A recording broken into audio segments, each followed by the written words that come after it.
கல்லூரியை அவர்களுடைய பல்கலைக்கழகத்தை இழுத்து பெரிய பூட்டு போட்டு மூடிவிட்டு ஓடிவிட வேண்டியதுதானே? எப்படி செய்வார்கள்? இப்படிப்பட்ட ஒரு நிலையில் தான் நாம் இன்று அரசியலிலே, தேர்தல் அரசியலிலே ஈடுபட வேண்டிய ஒரு கட்டாயத்தில் இறங்கி இருக்கின்றோம். ஒரே ஒரு முறை வாக்களித்து பாருங்கள். நாம் கூறுவது மக்களுடைமை ஜனநாயகம். மக்கள் உலக அளவிலே 30 நாடுகளிலே, பல நாடுகளிலே அருகில் இருந்து ஆட்சியாளர்கள், அதிகார வர்க்கம் அவர்களிடம் இருந்து நிறைய கொள்கைகளை வகுக்கக்கூடிய வாய்ப்பு எனக்கு கிடைத்ததனால் 30 நாடுகளிலே உணர்ந்திருக்கிறேன். ஒரு ஜனநாயக நாடு என்றால் ஜனநாயக கட்டமைப்பிலே 8 உடைமைகள் அடிப்படை உரிமையாக ஒவ்வொரு தனி மனிதனுக்கும் கொடுக்க வேண்டும் என்று அவர்கள் அளித்து வருகிறார்கள். அதற்குண்டான சட்டம், அதற்குண்டான கொள்கை, அதற்குண்டான திட்டங்கள் போடப்படுகிறது. அந்த 8 உடைமைகள் வாழ்வாதாரம், வாழ்வுடைமை, வாய்ப்புடைமை, பொருளாதார வாய்ப்பு, வேலை வாய்ப்பு, கல்வியுடைமை, தரமான கல்வி, சுகாதார உடைமை, சுகாதாரம், தரமான சுகாதார சூழ்நிலை, தரமான மருத்துவம், அடிப்படை கட்டமைப்புடைமை. இந்த அடிப்படை வசதிகள் எல்லாம் ஒரு உலக தரத்திலே ஒவ்வொரு தனி மனிதனும் அனுபவிக்கும் அளவில் இந்த ஆட்சியாளர்கள் செய்ய வேண்டும். அடிப்படை கட்டமைப்புடைமை. வெளியில் சென்றால் உள்ளுக்குள் உயிருடன் திரும்புவது வீட்டிற்கு மிக கடினம் இந்த தேசத்தில். அதைத்தான் பாதுகாப்புடைமை. ஒவ்வொரு தனி மனிதனுக்கும் பாதுகாப்பு. இதுவெல்லாம் சாதிகளற்ற, மதங்களற்ற, ஏற்றத்தாழ்வுகளற்ற ஒரு சமுதாயம். இதுதான் சமூக சமத்துவம் உடைமை. இந்த 8 உடைமைகளை ஒவ்வொரு தேசமும், எந்த ஒரு ஜனநாயக நாடாக இருந்தாலும் இதை சட்டப்பூர்வமாக, திட்ட ரீதியாக, கொள்கை ரீதியாக மாற்றி அமைத்திருக்கிறார்களே, ஒரு தனி மனிதனுக்கும் கொடுத்திருக்கிறார்களே. இந்த தேசத்தில் ஏதாவது ஒரு அரசியல்வாதி, ஒரு அரசியல் கட்சி இந்த 8 உடைமைகளை கொடுக்கக்கூடிய கொள்கை, சட்டம், திட்டம் இருக்கின்றதா என்று கூறுங்கள். இந்த தேர்தலில் போட்டியில் இருந்து விலகி விடுகிறேன். இதை அளிக்கக்கூடிய ஒரு பாதையும், கொள்கையும், திட்டமும், தொலைநோக்கு பார்வையும் நாம் இங்கு வைத்திருக்கின்றோம். அந்த தெம்பில் தான் இத்தகைய ஒரு தேர்தல் அறிக்கையை உருவாக்கி இருக்கின்றோம். இது அனைவருக்குமானது, சாதிகளற்றது, மதங்களற்றது, ஒரு தனி மனிதனை செம்மைப்படுத்தக்கூடியது, குடும்பத்தை செம்மைப்படுத்தக்கூடியது, தமிழனை தலைநிமிர செய்யக்கூடியது, தமிழனை தமிழனாக வாழச் செய்யக்கூடியது, இவன் கையேந்தும் நிலைக்கு இல்லாமல் அவனை மாற்றி அமைக்கக்கூடியது. அப்படிப்பட்ட ஒரு தேர்தல் அறிக்கை. இதை பொக்கிஷமாக கருதிதான், இதைதான் பைபிளாகவும், இதை பகவத்கீதையாகவும், இதை குரானாகவும் கருதிதான் இந்த தேர்தலிலே நாம் போட்டியிடுகிறோம். ஒரே ஒரு வாய்ப்பு அளித்து பாருங்கள். இந்த 8 உடைமைகளை மக்களுடைமை ஜனநாயகம் என்று நாம் கூறுகிறோம்.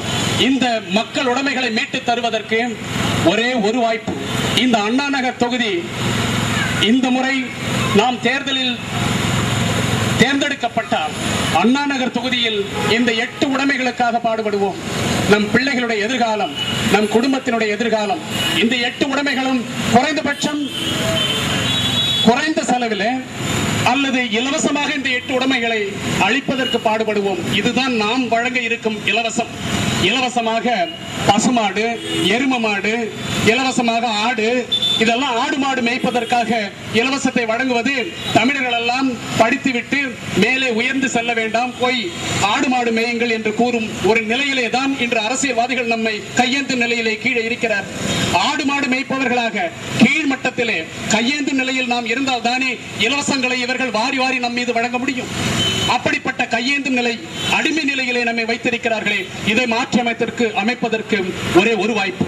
இந்த வாய்ப்பு தான் இறுதி வாய்ப்பு என்று நான் கருதுகிறேன். இந்த முறை அல்லது 2016 அடுத்த முறை இதுவெல்லாம் நீங்கள் விட்டுவிட்டீர்கள் என்றால் இது வேறு வழி இல்லை. தமிழகத்தை காப்பதற்கு வேறு வழியே இல்லை. ஏனென்றால் இன்னும் 5 வருடங்கள், 5 வருடத்திலிருந்து 10 வருடம் வரை இந்த ஆட்சியாளர்கள் போட்டிருக்கும் கொள்கைகள், திட்டங்கள், சட்டங்கள் இவை அனைத்தும் பட்டினிச்சாவை நோக்கி இந்தியாவை அழைத்து செல்கிறது என்று கூறுகிறது. இது நான் கூறும் கூற்று அல்ல. இது இந்திய அரசாங்கத்தின் ஆய்வு குறிப்பு. ஃபுட் கார்ப்பரேஷன் ஆஃப் இந்தியாவுடைய ஆய்வு அறிக்கை இது. பிளானிங் கமிஷனுடைய ஆய்வு அறிக்கை இது.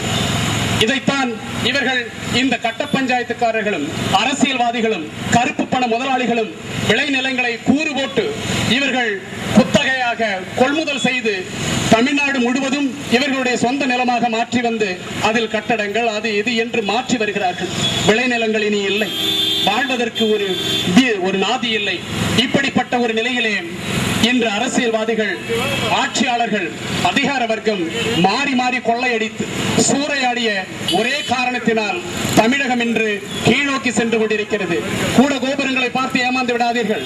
இங்கு அதிகமாக சென்று கொண்டிருக்கும் இந்த கார்களை பார்த்து ஏமாந்து விடாதீர்கள்.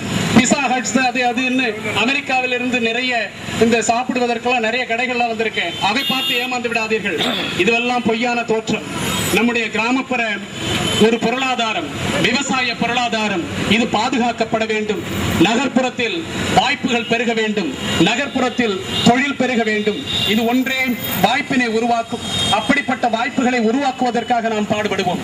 அப்படிப்பட்ட ஒரு மாற்று ஏற்பாட்டினை, மறுசீரமைப்பினை, தமிழகத்தை புதிதாக உருவாக்கும் ஒரு மறுசீரமைப்பு திட்டமே எமது தேர்தல் அறிக்கை என்பது. இந்த தேர்தல் அறிக்கை இப்பொழுது எனக்கு தொலைக்காட்சிகள் என்னை காட்ட மாட்டார்கள். இதுவெல்லாம் தொலைக்காட்சி இரட்டடிப்பு செய்துவிடும். செய்தித்தாள்கள் போட மாட்டார்கள். ஜவஹர் நேசன் வந்து விட்டால் இந்த செய்தித்தாள்களும் இந்த தொலைக்காட்சிக்கும் வேலை இருக்காது. இழுத்து பூட்டு போட்டு விட வேண்டியதுதான். ஆதலால் இவர்கள் எல்லாம் இதை செய்ய மாட்டார்கள். ஆதலால் ஒவ்வொருவரும் குறைந்தபட்சம் இதை 20 பேருக்காகவாது காட்டி ஒரு 20 பேரை நம்முடைய டிரைவ் இந்த தேர்தல் பணியிலே ஒரு வாக்காளர்களாக, நமக்கு பட்டம் சின்னத்திலே வாக்களிக்கும் வாக்காளர்களாக மாற்றியமைக்க வேண்டும் என்று பணிவன்புடன் கேட்டுக்கொள்கின்றேன். அப்படிப்பட்ட ஒரு நிலையிலே மாறிவிட்டோம் என்றால் மாற்றம் நிச்சயம், வெற்றி நிச்சயம். அப்படிப்பட்ட மாற்றத்திலே மாறுவோம், மாற்றுவோம், தலைமை ஏற்போம் என்று கூறி பட்டம் சின்னத்திலே வாக்களிக்க வேண்டும் என்று கூறி விடைபெறுகிறேன். வணக்கம்.